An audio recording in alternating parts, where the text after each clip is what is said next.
Good morning, students. I welcome you all in my class of grammar English. मैं अंग्रेजी के व्याकरण की अपनी कक्षा में आप सभी का स्वागत करता हूँ। ग्रामर को हिंदी में व्याकरण कहते हैं। व्याकरण का अर्थ है वाक्य बनाने के लिए लागू नियम।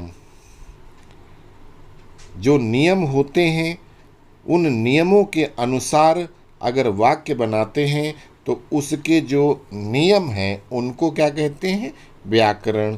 उनको कहते हैं grammar. Grammar means the rules applied to make the sentences. कि सभी को बिल्कुल सामान्य तरीके से समझाया जाए जिससे आप खुद वाक्य बनाना समझ सकें। किसी के वाक्य को पढ़कर आप आसानी से समझ सकें कि ये वाक्य किस जगह लगता है या लगना चाहिए। I will try my best to explain the every one in a very general way so that you can understand how to make sentences yourself by reading someone's sentences. You can easily understand where these sentences is or should be placed. I want to share one thing about myself with you guys. I myself have come from a place where even today, if you want to study in class 6, then you have to walk 3 to 4 kilometers on foot. I myself came to read in Hindi medium, but came to read and write, not by write and read. मतलब मैं आप लोगों से अपने आप की एक बात शेयर करना चाहता हूँ कि मैं खुद एक ऐसी जगह से पढ़कर आया हूँ जहाँ आज भी अगर आप क्लास 6 में पढ़ना चाहते हैं तो आपको 3 से 4 किलोमीटर पैदल चलकर जाना पड़ता है। मैं खुद हिंदी मीडियम में पढ़कर आया हूँ, किंतु पढ़ लिख कर आया हूँ, लिख पढ़ कर नहीं। किसी भी वाक्य में पर्टिकुलर्स क्या होते हैं या किसी वाक्य में क्या क्या पर्टिकुलर्स आइटम्स सम्मिलित होते हैं। What are the particulars in any sentence? What particulars items are included in the sentences? क्या चीज होता है? ऐसी क्या क्या चीजें हैं जो हम वाक्य, जब कोई वाक्य पढ़ते हैं तो उनमें क्या क्या चीज है जो हमें देखने को मिलता है। सबसे पहले क्या होता है? किसी भी वाक्य में कोई कार्य को संपादित करने वाला कोई न कोई कर्ता होना चाहिए। अर्थात कोई भी वाक्य होगा तो उसमें उस वाक्य को काम करने वाला कोई न कोई उसमें कर्ता होगा, जिसको इंग्लिश में क्या कहते हैं? सब्जेक्ट। हिंदी की व्याकरण में उसको क्या कहते हैं? कर्ता, काम को करने वाला। और अंग्रेजी में क्या कहते हैं? Subject. In any sentence, the performer of any work must be done, which is called subject in English. फिर दूसरा क्या होता है? वर्ब। किसी भी वाक्य को बनाने के लिए एक क्रिया का होना नितांत आवश्यक है। अब क्रिया क्या है? क्रिया है, जैसे अभी कर्ता का हम आपको डिटेल्स में बताएंगे। हमने आपको सिर्फ बताया काम करने वाला, कोई ना कोई उसमें काम करने वाला होता है। उसी तरह से काम होना, उसको क्रिया कहते हैं।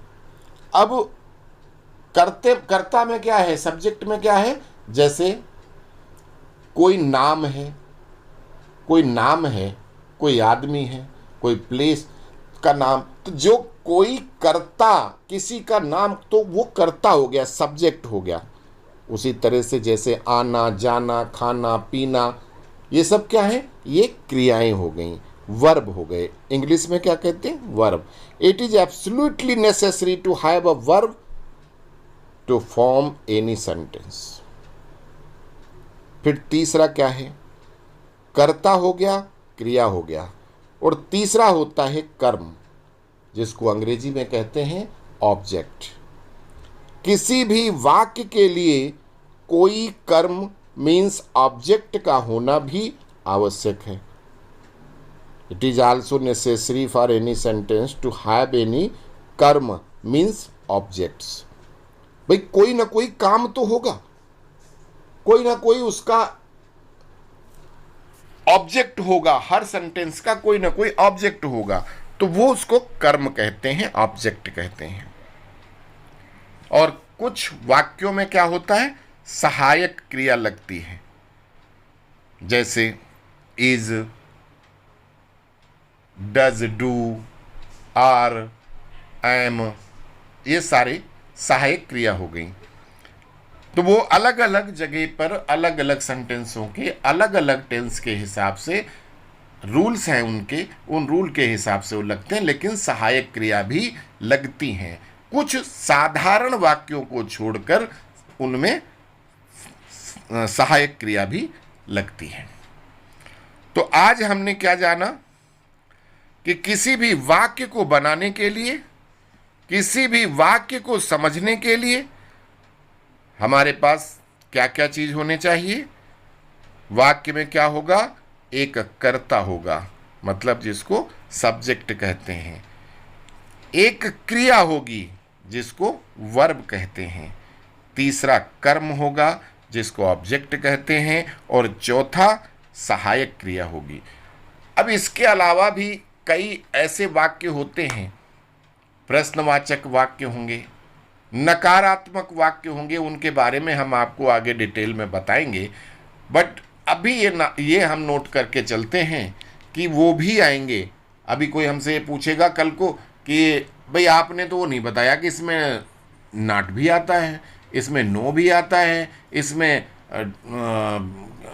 क्वेश्चन मार्क भी आते हैं, प्रश्नवाचक वाक्य भी आते हैं।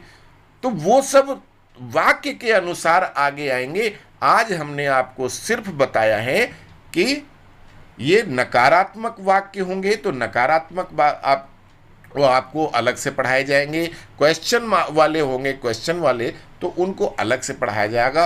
अभी हम एक सिंपल एक किसी वाक्य की बात कर रहे हैं कि वाक्य को बनाने के लिए, वाक्य को समझने के लिए उसके अंदर क्या क्या चीज होता है, कर्ता, क्रिया, कर्म,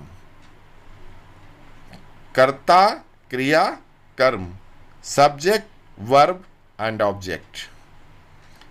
इन तीन चीजों को समझो और अगले चैप्टर में। नमस्कार।